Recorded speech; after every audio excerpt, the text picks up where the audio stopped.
Hello, boys and girls. Welcome back to Fiesta Gardens Library. This is week 11, and it's also the week before Thanksgiving. So of course, I'm reading a Thanksgiving story to you. It's an oldie but goodie.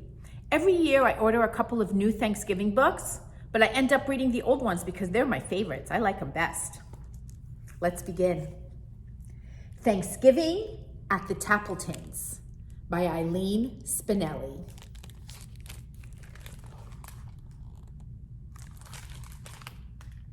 Thanksgiving at the Tappletons was always a big day. Thanksgiving at the Tappletons meant, of course, the Tappleton family. Mr. Tappleton, Mrs. Tappleton, Jenny Tappleton, Kenny Tappleton, and grandmother and grandfather Tappleton, and Aunt Hedda and Uncle Fritz, and most certainly, of course, the turkey and the trimmings.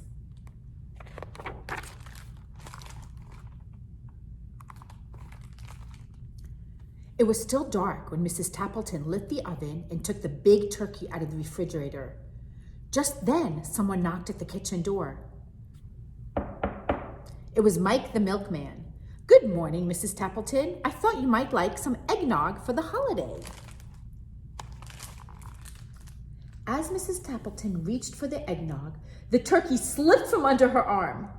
Now, on a warmer day, this might not have been a problem. But this Thanksgiving day was quite cold, and the step was covered with ice. Ooh.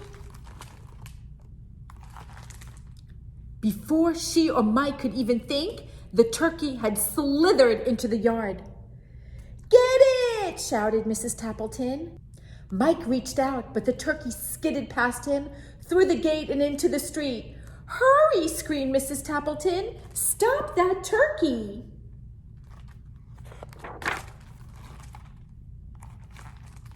Look, she has rollers in her hair.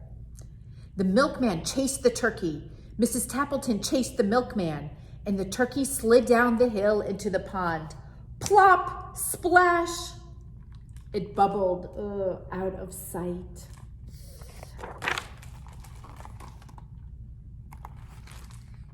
When Mr. Tappleton came down to breakfast, he took a long sniff. "I don't smell the turkey," he said to his wife. "Of course you don't smell the turkey," she replied. "You have a cold." I don't have a cold," he insisted. Mrs. Tappleton shook some pepper in the air. Her husband sneezed. "See," she said, "you do have a cold."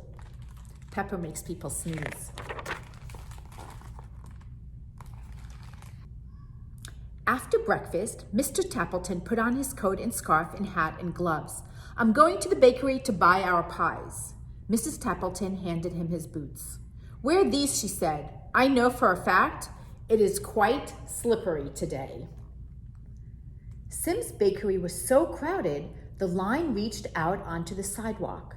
Mr. Tappleton hated to wait in long lines, so he went to the diner for a cup of coffee.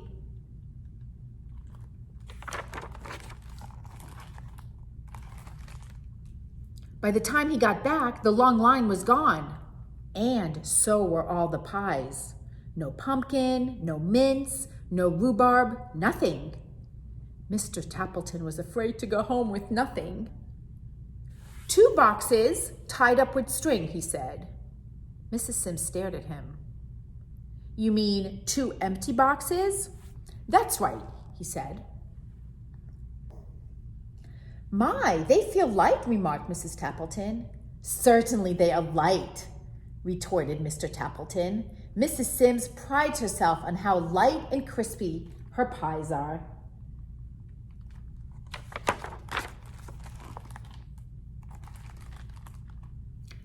Mrs. Tappleton set the table. She called to her son, "Kenny, you may make the salad. There's lettuce in the crisper and carrots and radishes too."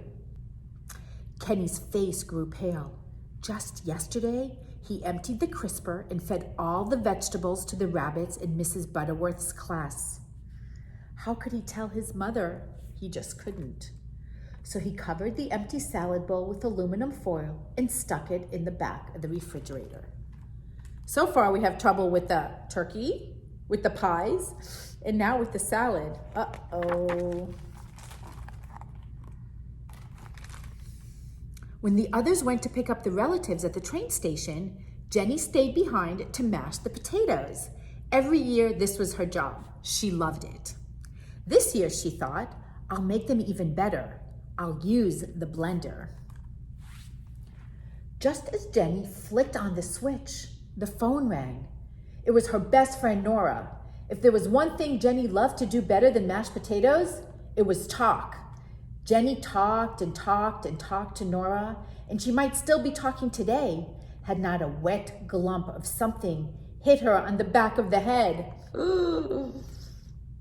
She turned to see what it was. Splat! Another glump hit her in the face. The blender was going wild and mashed potatoes were flying everywhere. Uh-oh.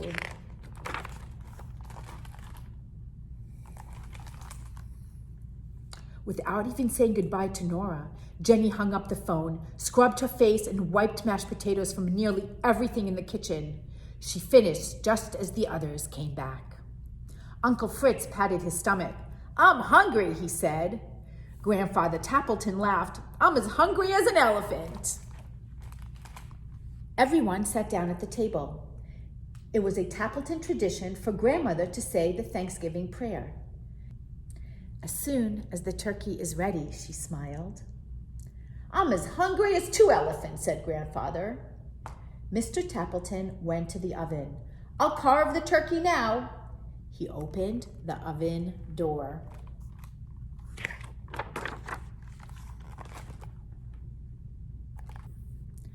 The turkey is gone! Mr. Tappleton searched on the table and under the table and in every kitchen cabinet. He looked in the sink and in the broom closet. I can't find the turkey anywhere. Mrs. Tappleton took a deep breath.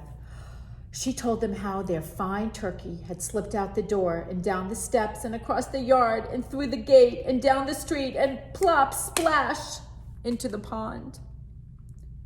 So much for the turkey, said Uncle Fritz, and his stomach rumbled a little louder.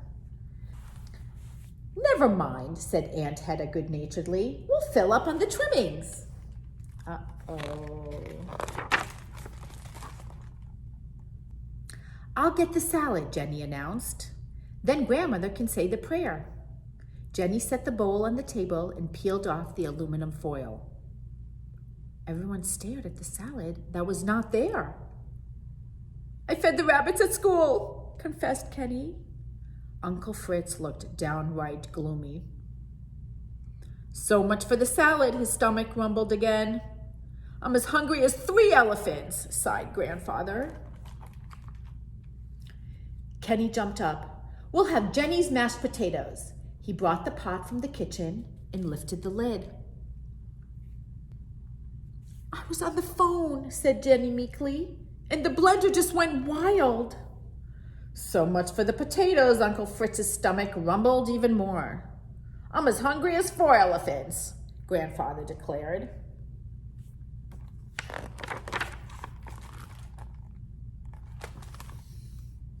The pies, cried Mrs. Tappleton. I'll get the pies.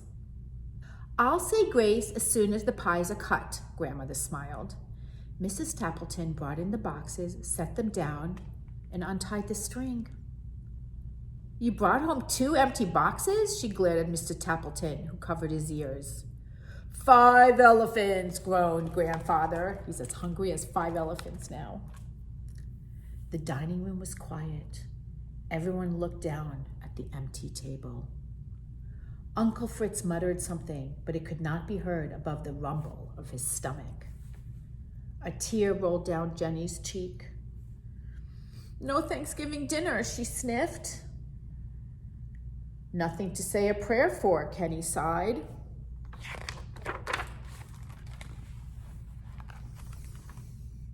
Grandmother smiled. Of course there is something. There is more to Thanksgiving than a turkey and trimmings. And then Grandmother Tappleton asked everyone to bow their heads and to hold hands around the table. And this is the Thanksgiving prayer, she said. Turkeys come and turkeys go, and trimmings can be lost, we know. But we're together, that's what matters, not what's served upon the platters. Amen. Amen.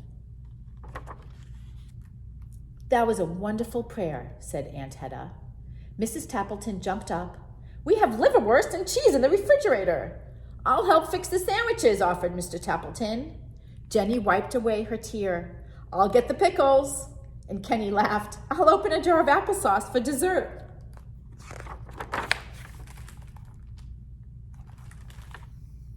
And so the Tappletons had their Thanksgiving dinner after all. Uncle Fritz's stomach stopped rumbling, and Grandfather Tappleton ate enough liverwurst to feed 6 elephants. In fact, everyone had plenty to eat, but most of all, they had each other. The end. And isn't that the most important thing about Thanksgiving, is to be together?